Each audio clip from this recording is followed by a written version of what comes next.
are my enemy. I see who you are. You are my enemy. My enemy. You are my enemy. I see who you are. You are my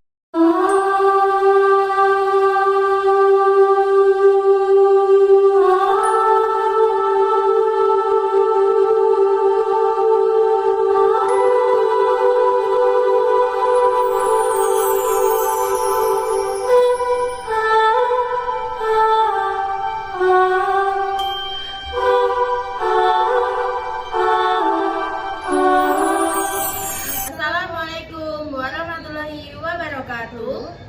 Perkenalkan, kami dari kelompok 1 ingin memperkenalkan diri dengan saya sendiri, Niken Mada Agustin dengan NPM 2452008 dan teman saya Saya Umi Kusumawardani dengan NPM 2452019. Kami dari Fakultas Keguruan dan Ilmu Pendidikan Program Studi Pendidikan Bahasa Inggris Universitas Slamet Riyadi. Halo semua, di sini aku akan ngejelasin apa itu konsep alam semesta. Konsep alam semesta adalah di mana ruangan yang terdapat dua komponen, yaitu biotik dan abiotik. apa sih itu biotik dan abiotik gitu? Mari kita simak. Apa sih konsep alam semesta itu?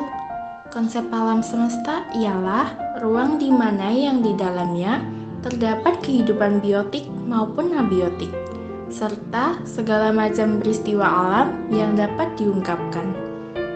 Biotik adalah komponen yang menyusun alam berupa makhluk hidup seperti manusia, hewan, tumbuhan, bakteri, dan jamur. Untuk abiotik ialah komponen yang menyusun alam berupa benda-benda mati seperti tanah, udara, air, iklim, kelembapan, cahaya, dan bumi. Dalam Islam, konsep alam semesta sudah diatur oleh ajaran Al-Quran dan hadis. Penciptaan oleh Allah Subhanahu wa Ta'ala, alam semesta dianggap sebagai ciptaan Allah Subhanahu wa Ta'ala yang menciptakan segala sesuatu dari ketiadaan. Al-Quran menyatakan bahwa Allah menciptakan langit dan bumi dalam 6 hari.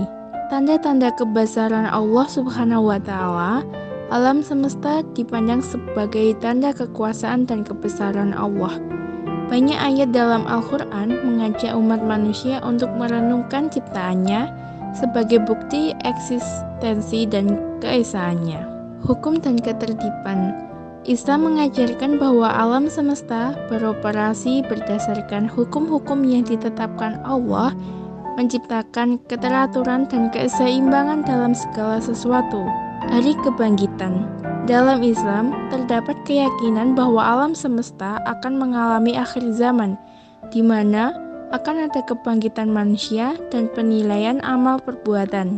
Hubungan manusia dengan alam, umat Islam diajarkan untuk menjaga dan menghargai alam sebagai bagian dari tanggung jawab sebagai khalifah di bumi.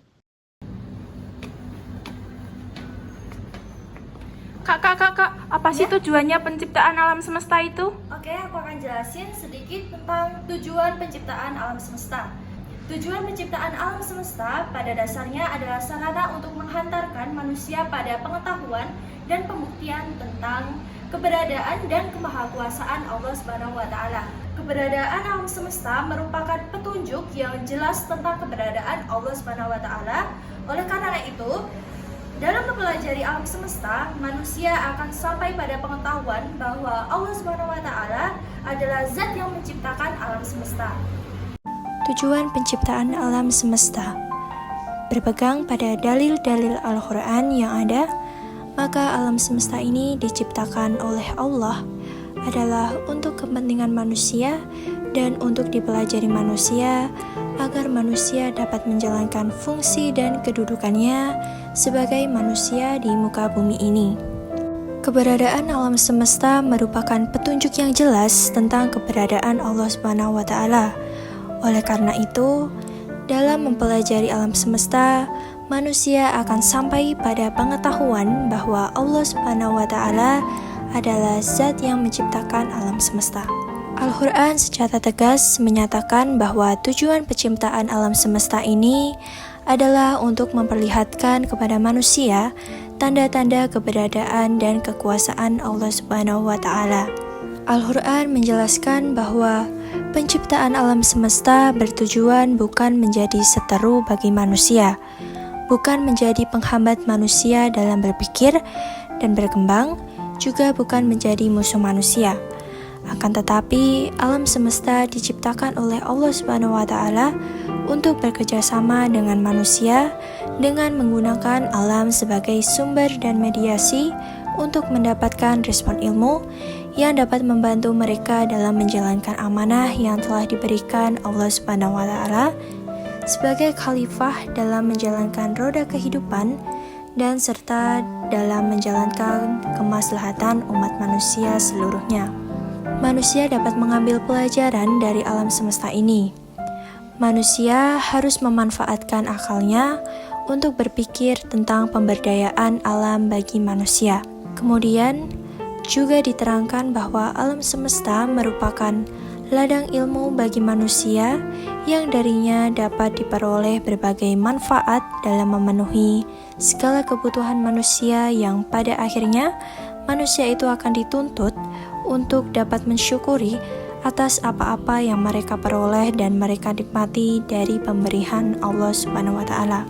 Sebagaimana yang telah dijelaskan sebelumnya, bahwa alam semesta diciptakan untuk manusia.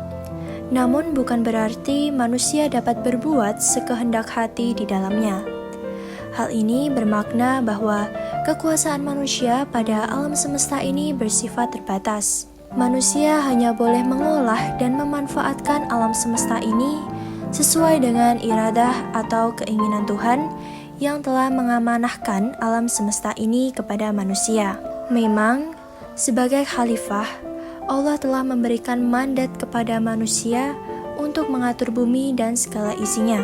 Demikian pun, kekuasaan seorang khalifah tidaklah bersifat mutlak, sebab kekuasaannya dibatasi oleh pemberi amanah kekhalifahan itu, yakni Allah Subhanahu wa Ta'ala. Alam semesta tercipta sebagai sesuatu yang khusus bagi manusia untuk mengemban amanah dari Allah Subhanahu wa Ta'ala sebagai khalifah yang akan memimpin, memelihara, menjaga serta menjadikan alam ini sebagai sarana dalam berkehidupan dengan meraih berbagai wawasan ilmu pengetahuan. Dengan memanfaatkan sebaik-baiknya apa saja yang terkandung dari penciptaan alam ini, manusia akan tahu apa hakikat tujuan diciptakannya alam semesta bagi mereka yang pada intinya akan menghantarkan manusia menjadi hamba yang beriman dan bertakwa kepada Allah Subhanahu wa Ta'ala. Kak, apa sih proses penciptaan alam semesta itu? Nah, pada Quran Surat Fussilat ayat 9-12, Allah menjelaskan bahwa dalam proses penciptaan alam semesta terdiri dari 2 tahap. Yang pertama, alam semesta diciptakan dalam bentuk asap atau dukhon, dan yang kedua, membentuk benda-benda langit yang kini dikenal sebagai galaksi. Udah jelas? Oh iya, makasih ya Kak. Iya, sama-sama. Di dalam Al-Quran ada lebih dari 750 ayat yang menunjukkan kepada fenomena alam, dan manusia diminta untuk dapat memikirkannya agar dapat mengenal Tuhan lewat tanda-tandanya. Apabila kita membaca buku tentang teori-teori modern mengenai proses penciptaan alam semesta, maka teori Big Bang, sebuah karya monumental dari Stephen Hawking, adalah salah satu literatur yang cukup masyhur dan jamak kita ketahui. Tapi sesungguhnya teori ini telah dikemukakan Al-Quran jauh 14 abad yang lalu.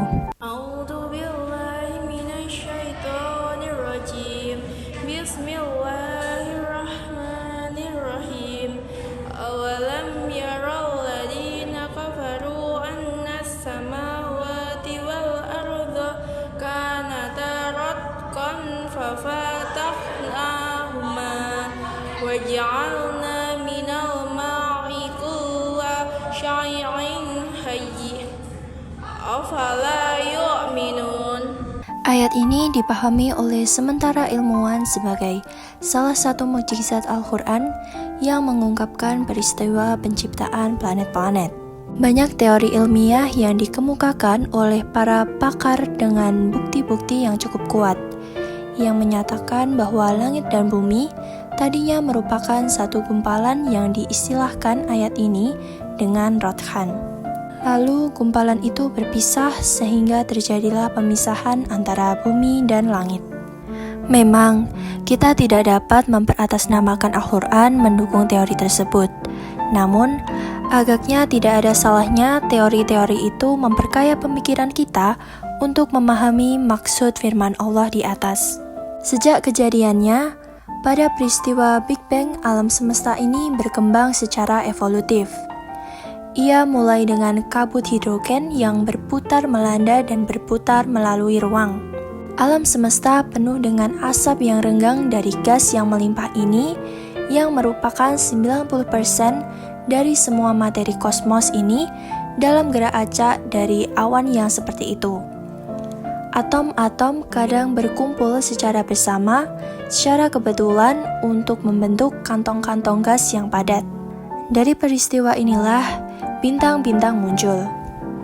Demikian secara perlahan-lahan setelah melalui kira-kira 20 miliar tahun cahaya, akhirnya terbentuklah galaksi-galaksi yang terus berkembang. Bintang-bintang, matahari, dan planet-planet yang mengitari matahari kita, termasuk bumi yang kita huni. Inilah sebuah planet dengan pusatnya matahari yang kita sebut sebagai tata surya atau solar system.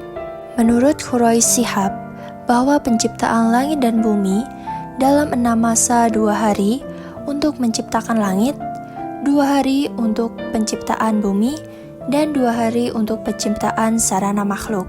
Ada ulama yang memahami dalam arti 6 kali 24 jam, tetapi ada lagi yang memahami sesuai dengan hitungan Allah, yakni 1000 tahun. Banyak perbedaan pendapat bukan berarti ayat Al-Quran saling bertentangan, tetapi ini adalah isyarat relativitas waktu. Dengan hikmah dan ilmunya menghendaki alam ini diciptakan 6 hari, menunjukkan bahwa ketergesa-gesaan bukanlah suatu hal yang terpuji. Tetapi yang terpuji adalah keindahan dan kebaikan karya.